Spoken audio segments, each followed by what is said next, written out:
Damos inicio a la edición de esta semana de su programa Síntesis. Hoy contamos con la presencia del licenciado Airomi Castro, quien es economista, experto en lavado de activos en República Dominicana y coordinador general de Participación Ciudadana. Bienvenido a su programa, licenciado. Muchas gracias, Michelle. Para mí esto es un placer y me siento en casa porque, ¿verdad? Es así. Esto es parte de nuestras labores semanales también. Bien, Airomi, el tenerte en Síntesis hoy, que normalmente participa con nosotros en la edición diaria los lunes, con todo lo que tiene que ver con lavado de activos o prevención del lavado de activos, que es la forma correcta de decirlo. Uno a veces dice que no aprovecha lo que tiene. Y yo digo, realmente nosotros, Airomi Castro, independientemente de ser de los dominicanos más calificados, que son pocos, en materia de prevención y lavado de activos, yo creo que este rol que estás desempeñando como coordinador general de Participación Ciudadana, que indiscutiblemente en República Dominicana es de los, se puede decir, movimientos de las organizaciones más fuertes que pertenecen a la sociedad civil, en la que su opinión y su trabajo se evalúa, que los medios se discute y realmente tienen mucha incidencia en República Dominicana. Gracias por estar con nosotros en este rol de coordinador general de Participación Ciudadana. Siempre es un placer, Michelle, siempre. Participación Ciudadana es una estructura que vemos que tiene un grupo de figuras que toda la vida han sido parte de la misma. Háblanos un poco de Participación Ciudadana. ¿Qué es? ¿Cómo es? ¿Es un movimiento ciudadano? ¿Es una organización? Porque sabemos que es una organización sin fines de lucro, pero ¿cómo ustedes ven su propia institución? Participación Ciudadana es una organización sin fines de lucro y más que nada es una organización de la sociedad civil no partidista, es decir, una organización civil no partidista en la que trabajamos en pro de la institucionalidad. Recuerda que nosotros nacemos en el año 96 por la crisis del 94 para observar las elecciones de 1996. Y ahí arranca este movimiento, esta estructura que ha ido creciendo con el tiempo. Ahora mismo trabajamos en todo el territorio nacional con los comités de trabajo, comités de apoyo. ¿Ustedes tienen una estructura nacional? Tenemos una estructura nacional, aunque no tenemos participación en todas las provincias, sí tenemos en la mayoría de las provincias, pero alcanzamos la mayoría de las provincias trabajando con la sociedad civil en cada una de las provincias. Y uno de nuestros objetivos en esta gestión de coordinación es llegar a todas las provincias con estructuras en todas las provincias. Lo que buscamos con esto es concienciar a la gente y que la gente también se pueda expresar a través del movimiento de participación ciudadana, de la organización de participación ciudadana. Tenemos una estructura interna de personas que trabajan en pro de lo que es el bienestar de la sociedad, en pro de lo que son las necesidades básicas y a futuro de lo que son las comunidades en todo el territorio nacional. Y necesitamos darle voz a todos esos en todo el territorio nacional. ¿Cómo se participa en este movimiento? ¿Cómo yo quiero participar, vamos a decir, ser miembro y participar de todo esto, de toda esta estructura? ¿Es posible? Claro que sí. De hecho, nosotros propugnamos por ello, porque más personas participen. Si simplemente haciendo la solicitud nos pueden ir por nuestro local, pueden solicitarlo incluso a través de nuestra página web por el sitio que tenemos para preguntas, pueden hacer una solicitud también vía correo electrónico y se le envía el formulario. Claro, esto pasa por las comisiones de rigor y se acepta luego en el comité coordinador las nuevas membresías. No a todo el mundo, ¿verdad?, que quiera entrar a participación se le va a decir de una buena vez, sí, usted participa, pero tenemos un procedimiento que lo llevamos y somos muy plurales. Es decir, le damos cabida a las personas para que expresen sus opiniones. De eso se trata, y creo que para pasar a la pregunta que tiene que ver con las decisiones, las opiniones, la línea de lo que busca en un momento dado participación, me falta algo. Es, luego de que ya nacemos a raíz de observar el proceso del 94, Sí. Pueden en solicitar, participar, tenemos una estructura nacional. Te pregunto, la parte de las posiciones o decisiones de participación, porque aunque hay diferentes temas en la agenda de participación, una cosa es las posiciones, otra es la supervisión, otra es... Veo también que tienen hasta una parte educativa que vamos a hablar en un momentico, algunas organizaciones de talleres y eso. Pero están las decisiones, Airón. Y no te diré a ti que las decisiones, las posiciones con respecto a diferentes temas que inciden mucho la respuesta final de participación ciudadana. Cuando una persona decide estar ahí, o que ya yo me incluí ahí, lo primero es que si yo no difiero en una posición de la posición que tiene participación sobre un tema determinado, podría ser incluido dentro de la organización. Y segundo, ya a la hora de fijar una posición pública que siempre es coherente, es más o menos con ciertos temas, parece que hay consenso en cuanto a eso. Esas decisiones, esas opiniones las realiza una sola persona, esa línea y la baja a toda la estructura. Son muchas personas que se sientan en una línea de pensamiento, analizan diferentes temas y fijan una posición, se vota, se decide, bueno, que nosotros creemos que lo correcto. ¿Quién decide lo que es lo correcto dentro de participación? Como te he dicho, tenemos una estructura. ¿O cómo se decide? Una estructura organizacional. Está lo que es el comité coordinador, el comité nacional. El comité nacional, luego el comité coordinador, que es el que se encarga de todo lo operativo y de todo el seguimiento y las ejecuciones del plan operativo y del plan estratégico. Y el comité nacional, todo se plantea en el comité nacional, que es entonces donde se toman las decisiones de posiciones en participación ciudadana. Un organismo muy plural, un organismo que es un ejemplo de democracia, porque... Fíjate, ahí no se baja línea. No, absolutamente.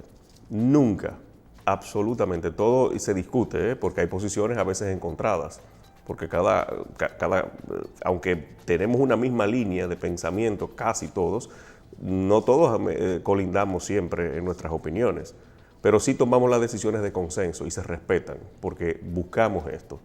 Es decir, don Juan Bolívar Díaz me decía en estos días, mira, uno de los mejores ejemplos de democracia es participación ciudadana, porque ningún coordinador general ha repetido, bueno, sí, hay excepciones, creo que 2 han repetido una sola vez, cada uno una sola vez, pero nunca se han perpetuado en el poder o que quieren repetir de nuevo, y son escogidos por el Comité Nacional para desempeñar las funciones de coordinador general. Y los miembros del Comité Coordinador y del Comité Nacional también son escogidos por el Pleno de Participación Ciudadana, que se hace todos los meses de marzo cada año. Cada uno es escogido por 2 años, pero el coordinador general es escogido por 1 año. No hay esto de que alguien dijo tal cosa y eso es lo que se va a asumir, nada de esto. Las posiciones se discuten y se llega a un acuerdo de consenso, y esto es lo que nosotros mantenemos y sostenemos entonces públicamente y defendemos siempre. ¿Ustedes basan esas decisiones siempre en lo que quieren ese grupo de ciudadanos que participan ahí, en lo que creen, en lo que quieren, o a veces se apoyan de ciertos estudios para poder tomar esa decisión? Es una mezcla de todo. Hay que tomar en cuenta que aquí hay muchas organizaciones que toman en cuenta, y los gobiernos y todo el mundo, la opinión de participación. Es una mezcla de todo, pero lo básico nuestro es la ley, es la Constitución y las normas legales. Muchas veces las leyes tienen que evolucionar, siempre tienen que evolucionar. Las normas cambian, los tiempos cambian, y también propugnamos por cambio de leyes. Pero básicamente es el respeto a las normas institucionales, a las normas legales, es decir, es la institucionalidad. Por eso propugnamos. y por eso nos ven muchas veces como entes opositores. No somos entes opositores, y creo que cada vez que participo en un programa digo lo mismo, argumento lo mismo, porque quiero llevar a las personas esto. Nosotros no somos un ente opositor, nosotros somos un ente sí de equilibrio. Todos los gobiernos, cuando están ejerciendo el gobierno del Estado, nos ven como entes opositores, pero no somos un ente que queremos sacar al que está bueno, de pero gobierno. es que todo lo de ustedes... Lo que buscamos es equilibrar. Pero es que las posiciones siempre son hacia la oposición. O sea, yo nunca he visto de Participación Ciudadana decir qué bien va No, lo hemos dicho. el 4% a la educación, o qué bien va el 911, por ejemplo. Lo hemos dicho. Ustedes, cuando algo está bien... Cuando algo está bien se dice. De hecho, cuando se decidió el 4%, nosotros lo celebramos. Bueno, pero ustedes son parte de la lucha de los paraguas pero, amarillas, sombrillas pero amarillas. lo dice la Constitución, lo dicen las leyes, y nosotros entonces tenemos que propugnar por lo que dicen las normas legales y lo que dicen los mandatos institucionales. Es decir, y esto, si se hace, no hay ni siquiera que celebrarlo. Sin embargo, nosotros lo celebramos y lo apoyamos. Ahora, en la ejecución es otra cosa. Si está mal la ejecución, nos van a tener siempre de frente, nos van a tener diciendo cómo se debe hacer. Porque eso es lo que buscamos, ser un ente de equilibrio. Los partidos, cuando están en la oposición, nos ven con buenos ojos. Una vez llegan al poder, entonces ya somos enemigos. En algún momento dado... Eso es bueno. Sí, claro. Participación Ciudadana ha pensado en participar de un proceso, decir, bueno, nosotros nos vamos a constituir en un partido político, Nunca. vamos a presentar un candidato. Eso Nunca. no está en su agenda. Nunca, ningún coordinador de Participación Ciudadana, ni ningún director general de Participación Ciudadana Ni le han dado apoyo tampoco ha ido nunca a ningún electivo. partido, Nunca. de forma abierta. Nunca, ni abierta ni underground, es decir, ni por debajo de la mesa, nunca en la vida. Ahora, sí hemos tenido coordinadores generales que han desempeñado cargos públicos posteriormente. De hecho, han sido ministros y son ministros. Por ejemplo, Isidoro Santana, por ejemplo, el doctor Isa Conde. Hay algunos. Isa Conde de los fundadores de Participación. Fundadores y primer coordinador general. Igual que creo que don Isidoro, el profesor Isidoro es el tercer coordinador o cuarto coordinador de participación. Y ahora mismo, ustedes saben, es ministro de Economía y Planificación, y el doctor Isa Conde es ministro de Minas. El ministro de la Presidencia, Montalvo, no participó. Nunca fue coordinador general. Nunca fue coordinador general de Participación Ciudadana. ¿Cómo funciona el tema del financiamiento? Ustedes hacen, independientemente de todo, vemos que hay un grupo de profesionales de mucho nivel que, por lo que sabemos, le dan su tiempo a esta organización, a esta estructura, y de una forma honorífica, por lo que entendemos, pero hay costo, hay estudios, esta organización cuesta. ¿Cuál es la fuente de financiamiento de Participación Ciudadana? Inclusive, revisando, vi la página de las redes de ustedes y veo que a veces dicen, ayúdanos, solicitamos un estudio de tal cosa. Háblanos un poco. Hacemos un poco de crowdfunding con algunos proyectos, y esos crowdfunding son más bien enfocados a grupos que se encargan de aportar dinero para fines particulares. Hay grupos que dan dinero o que invierten dinero en estudios para, por ejemplo, asuntos relativos a medio ambiente, y por ahí aprovechamos fondos que provienen de esos grupos internacionales. Pero nosotros, Participación Ciudadana se sustenta en las donaciones, los pagos que hacemos los miembros, los proyectos que realizamos, porque tenemos una cantidad de proyectos que vivimos realizando, los mismos estudios y todo esto, a los cuales se le da un fondo, se cubre el proyecto, y también con esto la entidad. O sea, ustedes tienen ¿todas son fuentes nacionales? No necesariamente son nacionales, hay también internacional, y esto está en nuestra página web, en la aplicación. O sea, totalmente transparente. Totalmente transparente. O sea, uno de nuestros mayores donantes es USAID, esto que quede claro. Pero nosotros no respondemos, ni nunca hemos tenido ningún tipo de presión bajo ningún concepto por parte de USAID. Y por ejemplo, en estos casos de USAID, de que es pues es buena la pregunta en este sentido. Cuando una institución como USAID, que tiene su agenda, sus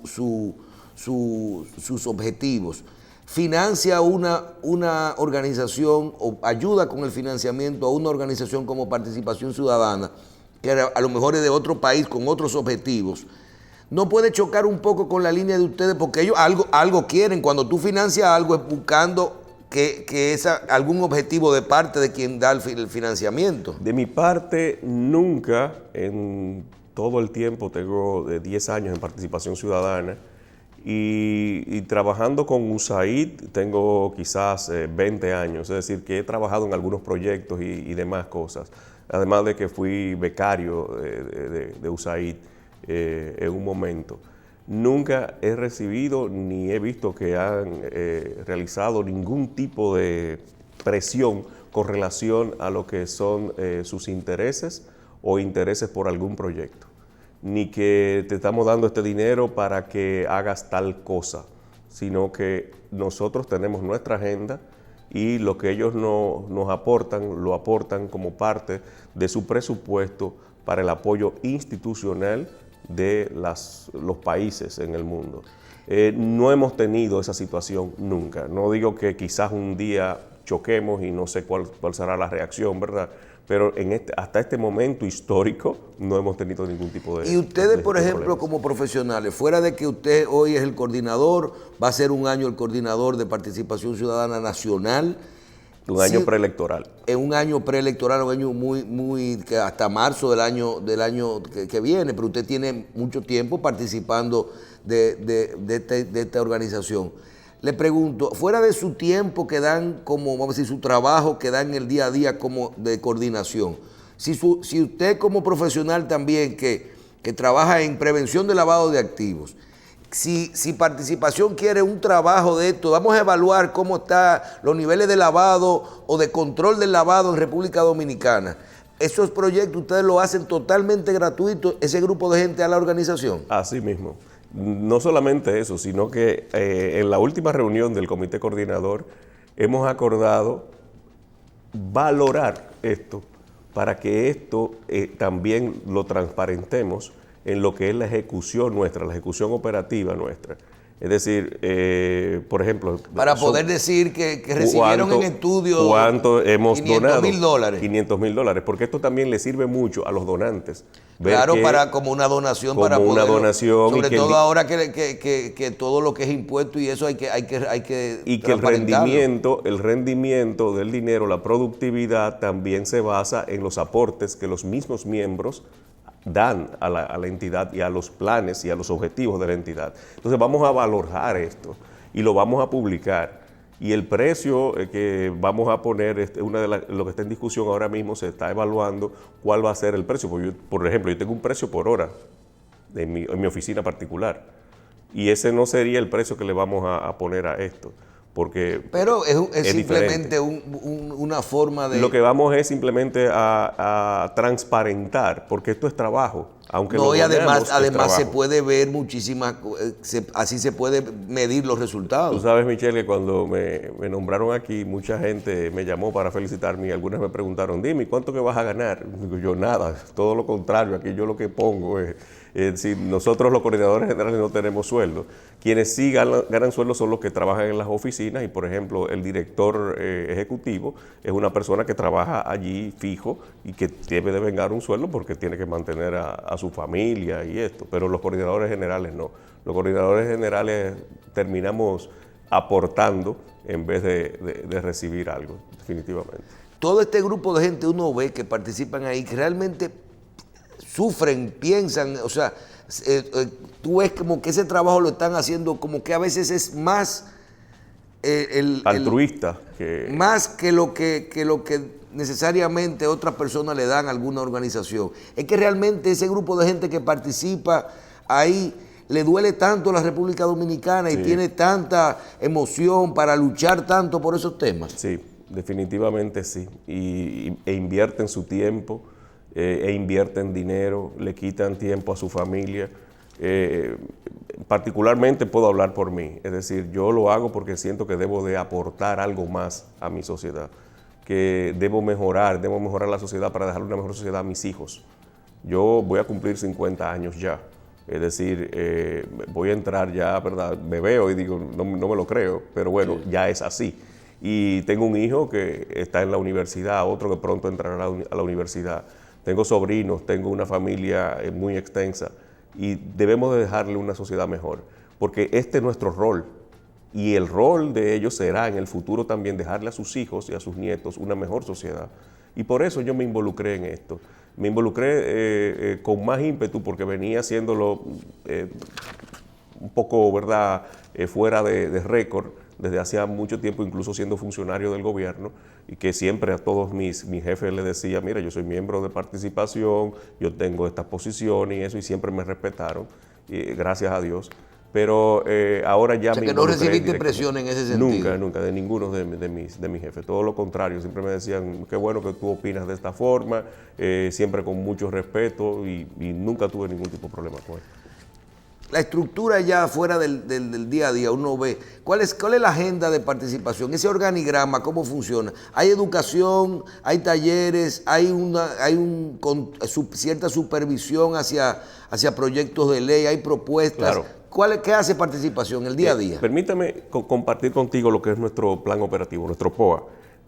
Mi más acérrima crítica, que es mi esposa, siempre me dice, deja de ver el celular en la televisión, pero que a veces uno tiene que apalancarse. La gente tiene que saber que ya es la agenda de uno. Sí, claro, y no quiero pecar y dejar de tocar algún punto. Nuestro plan operativo, las líneas de acción, vamos a empezar con el seguimiento a los casos de corrupción administrativa. Tenemos esto como parte del POA. El monitoreo de las políticas públicas. Todo esto genera informes de monitoreo y acciones de incidencia. El fortalecimiento a la vinculación y el aprovechamiento de Transparencia Internacional, nosotros como capítulo de Transparencia Internacional. Todo esto es parte de lo que es la transparencia y anticorrupción y la lucha contra la impunidad. Los otros puntos son las reformas políticas. Todas las leyes que deben de ser reformadas, reformuladas y también propuestas. La observación electoral, que es uno de nuestros puntos básicos y la base de nuestra creación. El trabajo nuestro se fundamenta mucho en lo que es la observación electoral. Mecanismos de participación ciudadana, que esto es donde alcanzamos ya las provincias, donde le damos voz a quien no tiene voz para que entonces exprese sus necesidades, cómo ven la vida y cómo ven la gestión también de sus comunidades. Nosotros necesitamos darle una mayor autonomía a las comunidades. Inclusive en las áreas municipales lo hacen. En las áreas municipales también. De hecho, no sé si viste el último comunicado nuestro de apoyo a lo que es la institucionalidad. La mayoría de las organizaciones que firman este documento son organizaciones comunitarias municipales. Esto te deja mucho que decir, es decir, del alcance nuestro en esos organismos. En justicia, derechos humanos y seguridad ciudadana, lo que es la justicia, propugnar por una justicia independiente, propugnar por los derechos humanos, que aquí alcanza lo que es el tema haitiano y los motes que nos ponen injustos, la seguridad ciudadana, que es un tema muy en boga en estos días, en torno a la vinculación y movilización con organizaciones y movimientos sociales, las alianzas territoriales y sectoriales, todo lo que son, nosotros tenemos alianzas con más de 30 organizaciones que trabajan en sus comunidades en todo el país y también con algunas internacionales, como hemos citado anteriormente. Mecanismos de participación social, lo que es la condición político y social con el seguimiento de las demandas sociales, lo que es también la sostenibilidad financiera, que es algo que también vivimos siempre encima de esto, a fin de poder crecer, de poder sostenernos, diversificar y ampliar los recursos propios de la organización. Esto es algo que estamos dándole mucho énfasis para así no depender tanto de las donaciones, sino también que seamos pueden generar sostenibles. recursos de alguna forma. Sí, generamos recursos con los proyectos que desarrollamos. Pero el Estado el participación no tiene subsidio estatal. No. Como ONG. No, y lo evitamos, porque así sí chocaríamos con algunas situaciones con el Estado, porque con el Estado no, con los gobiernos que gobiernan los estados. Evitamos esto, de verdad. Eso no quiere decir que si en algún momento determinado, porque hemos participado con medio ambiente, con una serie de entidades, hemos participado en programa y juntos hemos desarrollado agendas y ellos han dispuesto de fondos para muchas cosas, pero en lo que es para presupuesto, para esto no. El fortalecimiento del voluntariado, nosotros nos sustentamos mucho en nuestro voluntariado, básicamente aumenta mucho para los años electorales. Y ahora vamos a tener un año electoral bastante activo, porque empezamos ahora en octubre con las primarias. Sí. No vamos a poder estar como observadores electorales en todos los partidos, pero sí estaremos cerca de la Junta, ayudando y criticando. Exacto. Bueno, en este caso va a ser una sola. Bueno, en el caso de los que van a participar de los en que elecciones, han decidido participar, ¿verdad? Con votación. Con votaciones primarias. También está lo que es el fortalecer las comisiones permanentes, desarrollar los planes de trabajo y dinamizar las contribuciones del voluntariado en las actividades de la organización, así como fortalecer los mecanismos de control interno de los aspectos administrativos y financieros de nuestra organización, porque nosotros debemos de ser ejemplo para todas las organizaciones. Y lo que es el control interno, nosotros tenemos una visión de control interno dinámica. Mientras más transparente, mejor. Mientras todo lo tenemos en nuestra página web y propugnamos por eso. Entonces siempre estamos buscando cosas nuevas para fortalecer nuestro control interno. Usted mencionó un director ejecutivo. ¿Cómo es el organigrama interno? El coordinador lo nombra la comisión. El Comité Nacional. El Comité Nacional. ¿Cuántos miembros tiene el Comité Nacional? El Comité Nacional tiene, no quiero fallar, pero debemos ser cerca de 10 a 12 miembros, que son el Comité Coordinador, que somos 7, lo componen, y además un grupo adicional que es el Comité Nacional. Esta es la estructura, y también el grupo que entra ahí es vitalicio también. No es vitalicio. Entra también se va renovando. Se va renovando, se va moviendo, no todos están desde siempre. Incluso ninguno puede aguantar tanto tiempo allí porque le quita mucho tiempo a su trabajo, a su familia, y siempre entran, salen, pero ¿Y el director ejecutivo es la persona que lleva las operaciones administrativas del día a día? Lo administrativo y la coordinación de todos los proyectos, esa es la persona encargada. El día a día. En el día a día, cierto.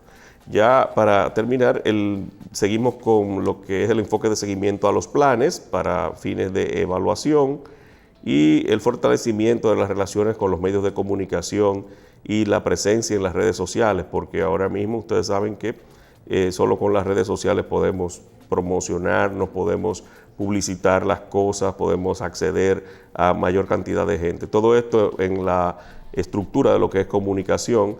También tenemos como fin o como objetivo fortalecer la comunicación interna como parte de lo que es el control interno y la promoción interinstitucional con también las investigaciones y publicaciones de los trabajos que hacemos. El plan operativo, por lo que ustedes han podido ver, se basa en el fortalecimiento, en la transparencia, en el análisis político, que son parte de nuestro comité de acción, tanto el comité de fortalecimiento, de transparencia, de análisis político, el de justicia. Tenemos el de control, lo que es control interno, pero ya esto es administrativo, y equipo técnico. También lo que hacemos en torno a lo que es la territorialidad con los representantes en cada una de las comunidades, que no lo tenemos provinciales, sino por comunidades. Y nuestra intención es que crezcamos más en las comunidades en este año. Bien, con su permiso vamos a una pausa. Conversar. Las posiciones de participación. Siempre muchos dominicanos, instituciones las toman en cuenta para, inclusive, mecanismos de presión para que algunos problemas se resuelvan, y alguien es una voz que mucha gente escucha para ver cómo andan las cosas. Hay unos temas que necesariamente tenemos que aprovechar que ustedes están aquí en nuestro programa para nosotros hablar. Y ustedes, de sus funciones prioritarias, tienen la observación de las elecciones. Unas elecciones que llevan un proceso, llevan un marco legal, como una nueva ley de partido, una nueva ley electoral, una Junta Central Electoral, un Tribunal Superior Electoral, unos partidos políticos. Usted como coordinador de participación ciudadana, ¿qué en torno a las próximas elecciones, cuáles son las preocupaciones de su organización?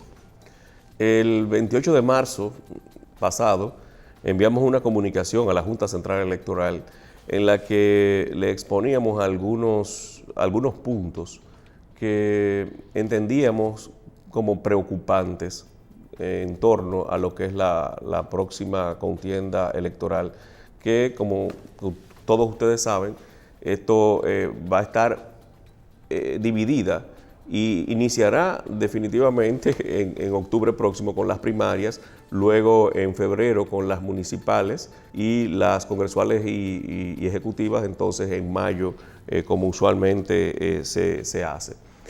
Los puntos que tocamos a la Junta Central Electoral en esta comunicación estriban en los siguientes. Estamos preocupados en torno a lo que es el tiempo. Estamos preocupados en torno a lo que son las pruebas.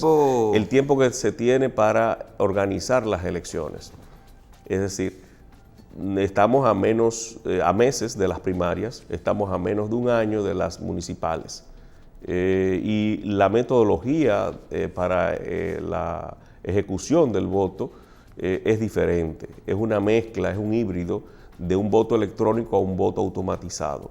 Es interesantísimo y nosotros lo vemos bien porque nosotros lo que estamos es en contra del voto automatizado per se.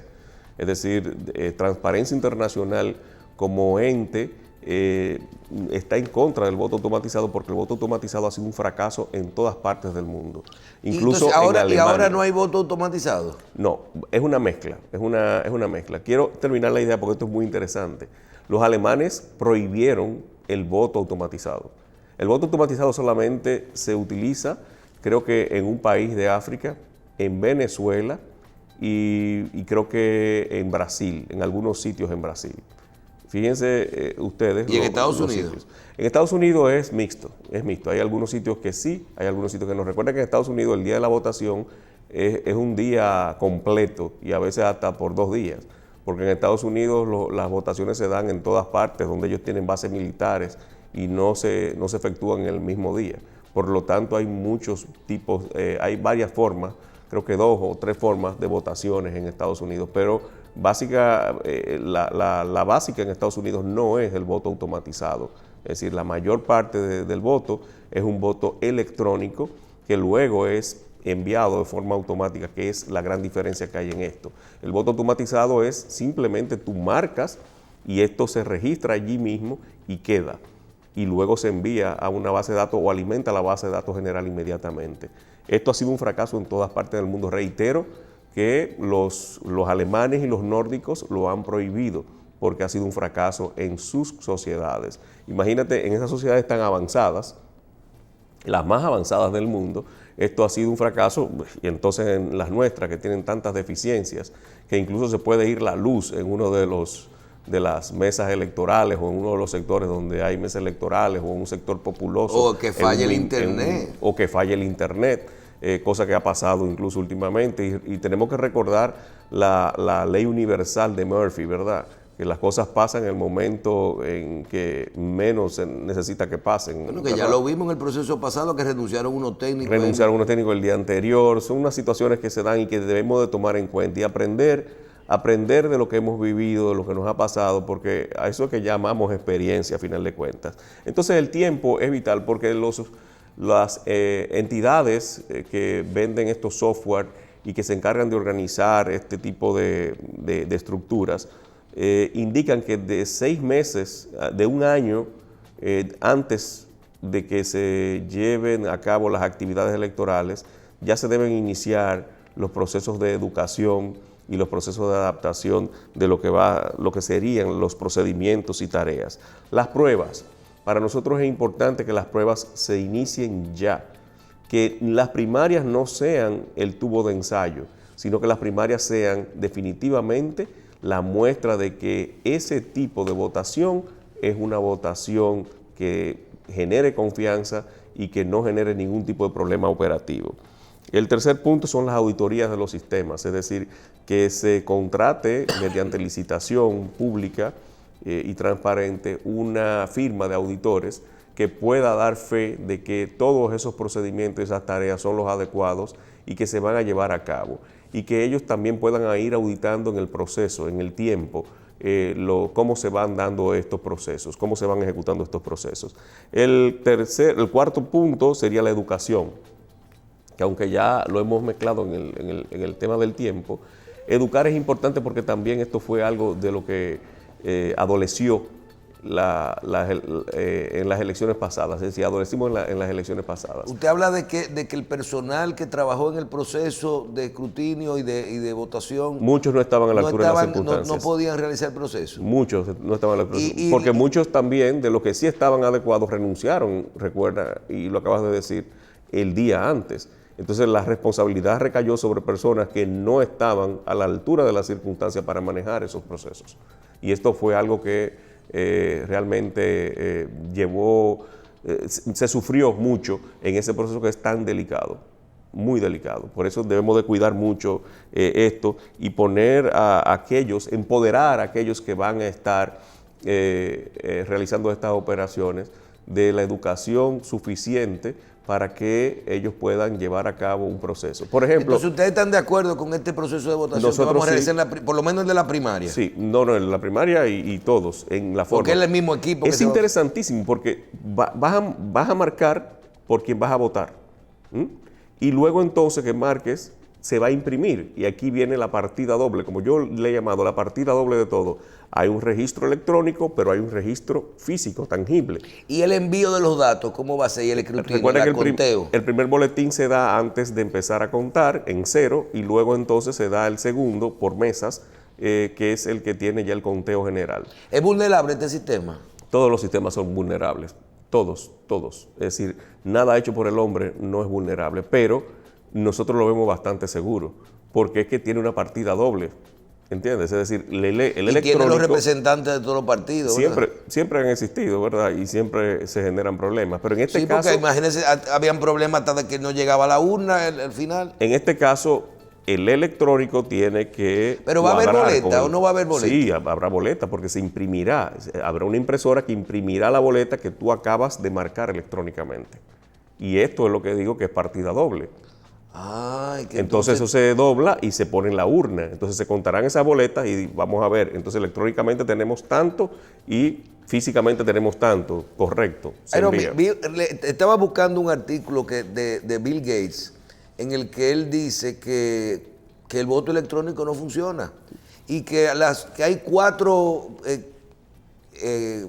cosas fundamentales que debe de tener un sistema de votación, y habla de seguridad, de calidad, y que el sistema electrónico no reúne ninguna, el voto secreto, que no reúne ninguna de esas cualidades. Lo vi. El tema de que la votación sea electrónica, aunque se imprima, no hay, y que usted y yo sabemos que todo lo que se pone en un aparatico de esto, en una computadora, se queda en algún sitio. No le quita al voto el tema de la privacidad, del secreto. Eso lo hemos discutido y lo hemos también puesto de manifiesto. Lo que sí le puede restar al voto en primera instancia, para luego hablar de que tú marcas y quien está marcando ahí es una cédula que está registrada y entonces sabrá quién es que está marcando en ese momento determinado, y eso entonces puede vulnerar lo que es la privacidad del voto. Pero no solamente eso. Una cantidad importante de personas, yo te aseguro que no sabrán votar, y se deberá capacitar a alguien de la mesa para que entre con esa persona a decirle cómo votar y esperar que termine para entonces también imprimir. Con los millennials no va a haber ese problema. Los millennials, todo lo contrario, quizás hasta enseñen a muchos de los que están en las mesas.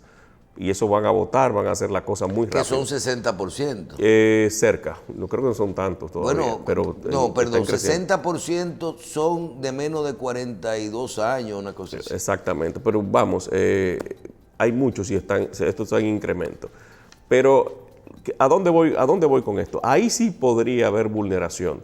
Y el hecho de que las personas que vayan a votar hayan dado su cédula y esté votando en ese momento, se podrá generar un reporte de decir quién votó por alguien y quién no votó por alguien. Sí, ciertamente hay un sesgo que hay que cubrir en esto, pero creo que nosotros no podemos estar tampoco de espalda a lo que son los avances tecnológicos. Nosotros lo que debemos es de garantizar transparencia, nosotros lo que debemos, o la Junta, y nosotros debemos propugnar por garantizar la transparencia y que esa fiesta electoral se dé con justicia y con equidad para todos los participantes, a fin de que gane quien el pueblo escoja. Y a mí no me gusta mencionar mucho la palabra pueblo, pero bueno, a quien escoja los votantes del país.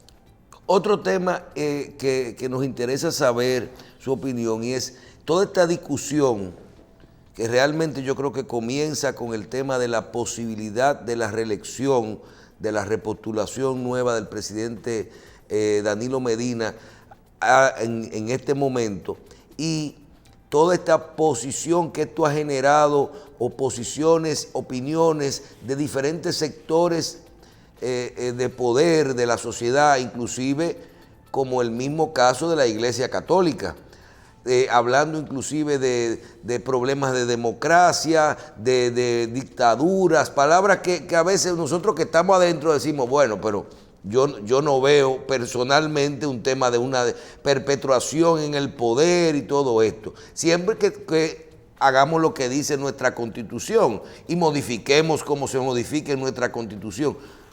¿Cómo usted ve el sistema, la democracia y todo esto que está ocurriendo en este momento? Preocupante. Es decir, de verdad, nosotros estamos preocupados, pero confiamos en que vamos a salir fortalecidos de todo esto.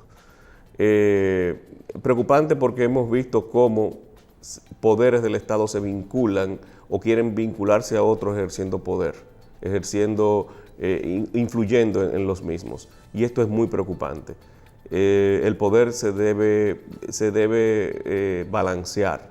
Y se deben respetar los roles de los poderes del Estado, porque esto es parte esencial de lo que es el ejercicio democrático. No podemos basarnos en lo que es la democracia electoral pura y simplemente. Pero aquí, ¿ustedes entienden como participación que estamos en riesgo de una dictadura, por ejemplo?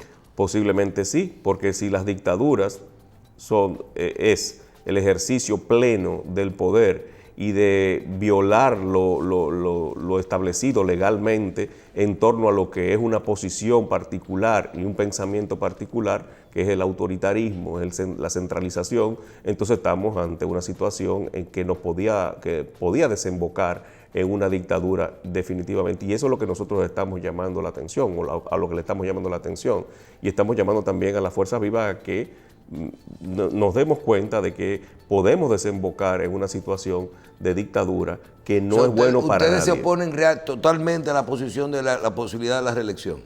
Es que la reelección es ilegal, la reelección es inconstitucional. La Constitución le prohíbe al presidente reelegirse en este momento. Entonces, modificar la Constitución, que es posible, modificarla sería entonces entrar en el juego de modificarla cada vez que el Poder Ejecutivo quiera y que puede ejercer el poder para lograrlo. Pero de eso le pregunto. Y eso no debe ser. Tenemos un minutico y quiero dejar esto claro, porque si respetamos la Constitución, yo siempre digo que si los partidos políticos, si tenemos una Constitución que está hecha por los políticos y que es así, y que los miembros del Consejo de la Magistratura los eligen las mayorías políticas de las diferentes organizaciones, luego no nos quejemos de que las decisiones, los miembros son políticos, porque la Constitución estableció quién nombra, cómo se nombra y cómo se hacen las cosas. Quienes dirigen el Estado son políticos. Modificar la Constitución como lo establece la Constitución no debe ser inconstitucional ni no debe dar riesgo. Pero es que estamos entrando en un juego de modificación de la Constitución cada 4 años. ¿Cuánto tiene la Constitución norteamericana? Que lo que se hacen es adendas. Si en 1989 Ronald Reagan hubiera utilizado su poder y modifica la Constitución norteamericana y hace que él se pueda reelegir, Ronald Reagan hubiera sido presidente en el 89, porque salió con un alto nivel de valoración. Entonces simplemente ya sale porque ya cumplió.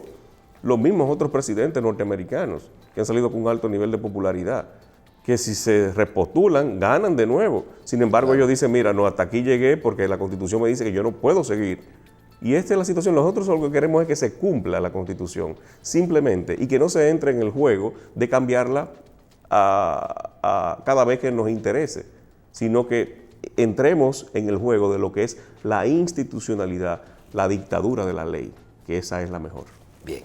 Licenciado, yo quiero, antes de finalizar, quiero felicitarlo por esta designación de coordinador nacional de participación ciudadana recientemente, y quiero decir que qué bueno que gente como usted fijan sus posiciones y que dedican su tiempo a todo esto. Uno puede estar o no de acuerdo con los principios, con las opiniones de participación ciudadana, pero indiscutiblemente que hay gente que ahí adentro está haciendo un trabajo y buscando, como usted, una señal de que tengamos una mejor República Dominicana. Muchísimas gracias, licenciado, y esperamos que de vez en cuando hagamos este tipo de programas para fijar temas de los que no son de lavado de activos, ¿verdad? Con mucho gusto, con mucho gusto. Creo que nos quedaron algunos temas más. Sí, pero el señor allí está... el inexorable tiempo, ¿verdad? Sí, siempre nos pone una espada.